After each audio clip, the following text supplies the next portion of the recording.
जय श्री कृष्णा। श्री कृष्ण सहित पूरे यदुवंशियों के मारे जाने से दुखी पांडव भी परलोक जाने का निश्चय करते हैं और इस क्रम में पांचों पांडव और द्रौपदी स्वर्ग पहुंचते हैं, जहां द्रौपदी, भीम, अर्जुन, सहदेव और नकुल शरीर को त्याग कर स्वर्ग पहुंचते हैं, वहीं युधिष्ठिर सशरीर स्वर्ग पहुंचते हैं। हालांकि उन्हें अपनी एक गलती के कारण कुछ समय नरक में भी बिताना पड़ता है। इस पूरे सफर में उनके साथ एक कुत्ता भी होता है। आइए दोस्तों, अब विस्तार पूर्वक जानते हैं कि वो कुत्ता कौन था तथा पांडवों को स्वर्ग पहुंचने में किन किन कठिनाइयों का सामना करना पड़ा था। लेकिन कथा में आगे बढ़ने से पहले मेरा आप सभी से हाथ जोड़कर निवेदन है, मेरे चैनल को सब्सक्राइब करके बेल आइकन को जरूर प्रेस कर दीजिएगा। तो चलिए दोस्तों, कथा को आगे बढ़ाते हैं। जब द्वारका समुद्र में डूब गई तो यह दृश्य देखकर सभी को आश्चर्य हुआ। अर्जुन यदुवंश की स्त्रियों व द्वारका वासियों को लेकर तेजी से हस्तिनापुर की ओर चलने लगे। रास्ते में पंचनद देश में अर्जुन ने पड़ाव डाला। वहां रहने वाले लुटेरों ने जब देखा कि अर्जुन अकेले ही इतने बड़े जन समुदाय को लेकर जा रहे हैं तो धन के लालच में आकर उन्होंने उन पर हमला कर दिया। अर्जुन ने लुटेरों को चेतावनी दी, लेकिन फिर भी वे नहीं माने और लूटपाट करने लगे। तब अर्जुन ने अपने दिव्य अस्त्र शस्त्रों का स्मरण किया, लेकिन उनकी स्मरण शक्ति लुप्त हो गई। अर्जुन ने देखा कि कुछ ही देर में उनकी तरकस के सभी बाण भी समाप्त हो गए। तब अर्जुन बिना शस्त्र से ही लुटेरों से युद्ध करने लगे, लेकिन देखते ही देखते लुटेरे बहुत सा धन और स्त्रियों को लेकर भाग गए। अस्त्रों का ज्ञान लुप्त हो गया, धनुष पर काबू नहीं चलता था, अक्षय बाण भी समाप्त हो गए। यह देखकर अर्जुन को बहुत दुख हुआ। जैसे तैसे अर्जुन यदुवंश की बची हुई स्त्रियों व बच्चों को लेकर कुरुक्षेत्र पहुंचे। यहाँ आकर अर्जुन ने वज्र को इंद्रप्रस्थ का राजा बना दिया, जो श्री कृष्ण का पोता था। रुक्मणी, सैव्या, हेमवती तथा जामवंती आदि रानियां अग्नि में प्रवेश कर गईं। शेष वन में तपस्या के लिए चली गईं। बूढ़ों, बालकों व अन्य स्त्रियों को अर्जुन ने इंद्रप्रस्थ में रहने के लिए कहा। इसके पश्चात अर्जुन महर्षि वेदव्यास के आश्रम पहुंचे। यहाँ आकर अर्जुन ने महर्षि वेदव्यास को बताया कि श्री कृष्ण, बलराम सहित सारे यदुवंशी समाप्त हो चुके हैं। तब महर्षि ने कहा कि ये सब इसी प्रकार होना था, इसीलिए इसके लिए शोक नहीं करना चाहिए। तब अर्जुन ने यह भी बताया कि किस प्रकार साधारण लुटेरे उनके सामने यदुवंश की स्त्रियों को हर कर ले गए और वो कुछ भी न कर सके। अर्जुन की बात सुनकर महर्षि वेदव्यास ने कहा कि वे दिव्य अस्त्र जिस उद्देश्य से तुमने प्राप्त किए थे वो पूरा हो गया, इसीलिए वो दोबारा अपने स्थानों पर चले गए हैं। महर्षि ने अर्जुन से यह भी कहा कि तुम लोगों ने अपना कर्तव्य पूर्ण कर लिया है, अतः अब तुम्हारे परलोक गमन का समय आ गया है और यही तुम्हारे लिए भी श्रेष्ठ है। महर्षि वेदव्यास की बात सुनकर अर्जुन उनकी आज्ञा से हस्तिनापुर आए और उन्होंने पूरी बात महाराजा युधिष्ठिर को बता दी। यदुवंशियों के नाश की बात जानकर युधिष्ठिर को बहुत दुख हुआ। महर्षि वेदव्यास की बात को मानकर द्रौपदी सहित पांडवों ने राजपाट त्याग कर परलोक जाने का निश्चय किया। युधिष्ठिर ने युयुत्सु को बुलाकर उसे संपूर्ण राज्य की देखभाल का भार सौंप दिया और परीक्षित को राज्याभिषेक करके वहां का राजा बना दिया। युधिष्ठिर ने सुभद्रा से कहा कि आज से परीक्षित हस्तिनापुर का तथा वज्र इंद्रप्रस्थ का राजा है, अतः तुम इन दोनों पर समान रूप से स्नेह रखना। इसके बाद पांडवों ने अपने मामा वसुदेव व श्री कृष्ण तथा बलराम आदि का विधिवत तर्पण व श्राद्ध किया। इसके बाद पांडवों व द्रौपदी ने साधुओं के वस्त्र धारण किए और स्वर्ग जाने के लिए निकल पड़े। पांडवों के साथ साथ एक कुत्ता भी चलने लगा। अनेक तीर्थों, नदियों व समुद्रों की यात्रा करते करते पांडव आगे बढ़ने लगे। पांडव चलते चलते लाल सागर तक आ गए। अर्जुन ने लोभवश अपना गांडीव धनुष व अक्षय तरकसों का त्याग नहीं किया था। तभी वहां अग्निदेव उपस्थित हुए और उन्होंने अर्जुन से गांडीव धनुष और अक्षय तरकसों का त्याग करने के लिए कहा। अर्जुन ने ऐसा ही किया। पांडवों ने पृथ्वी की परिक्रमा पूरी करने की इच्छा से उत्तर दिशा की ओर यात्रा आरंभ की। यात्रा करते करते पांडव हिमालय तक पहुंच गए।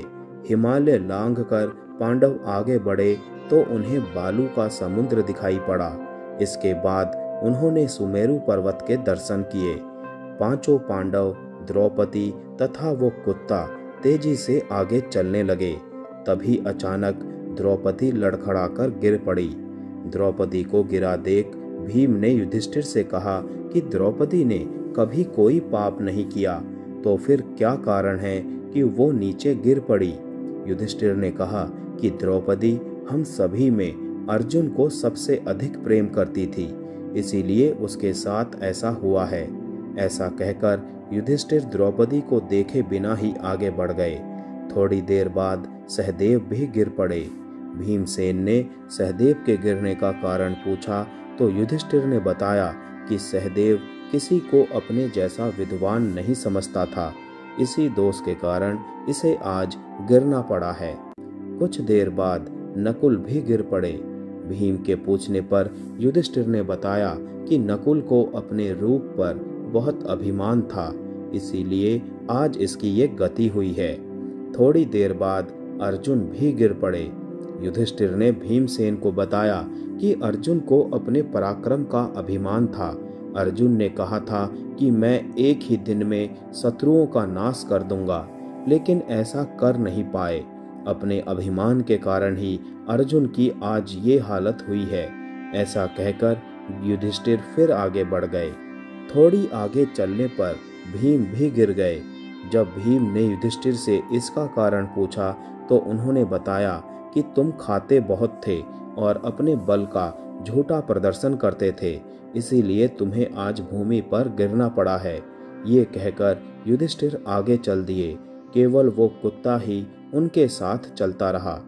युधिष्ठिर कुछ ही दूर चले थे कि उन्हें स्वर्ग ले जाने के लिए स्वयं देवराज इंद्र अपना रथ लेकर आ गए।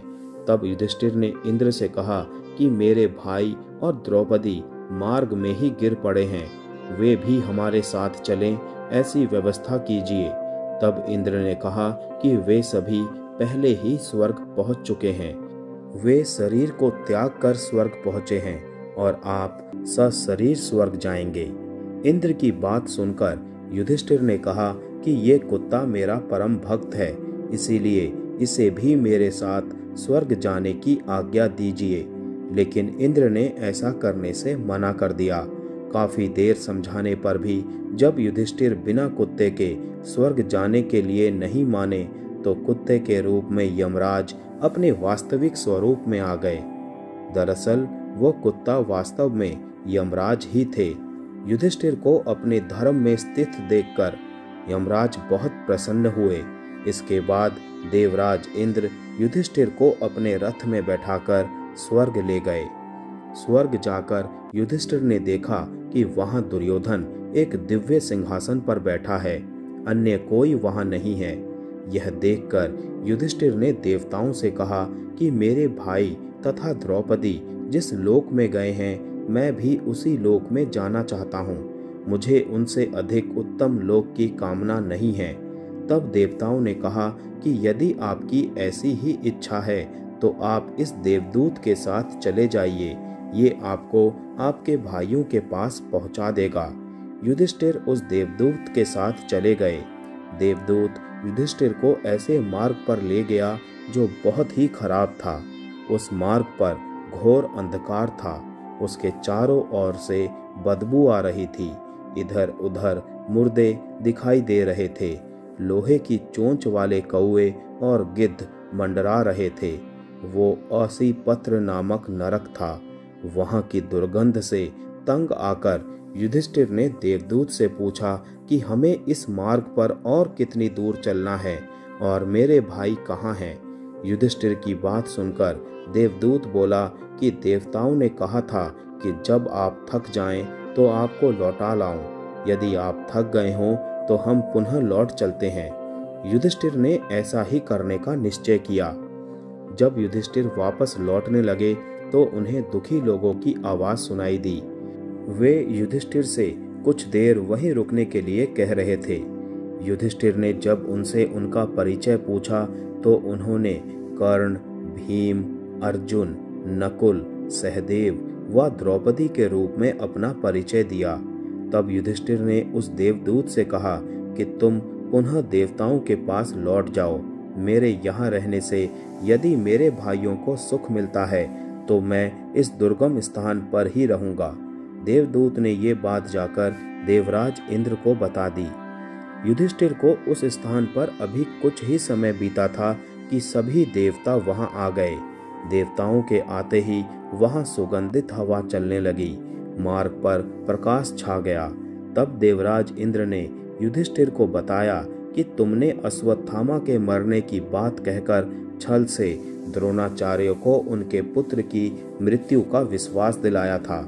इसी के परिणाम स्वरूप तुम्हें भी छल से ही कुछ देर नरक के दर्शन करने पड़े। अब तुम मेरे साथ स्वर्ग चलो, वहां तुम्हारे भाई व अन्य वीर पहले ही पहुंच गए हैं। देवराज इंद्र के कहने पर युधिष्ठिर ने देव नदी गंगा में स्नान किया।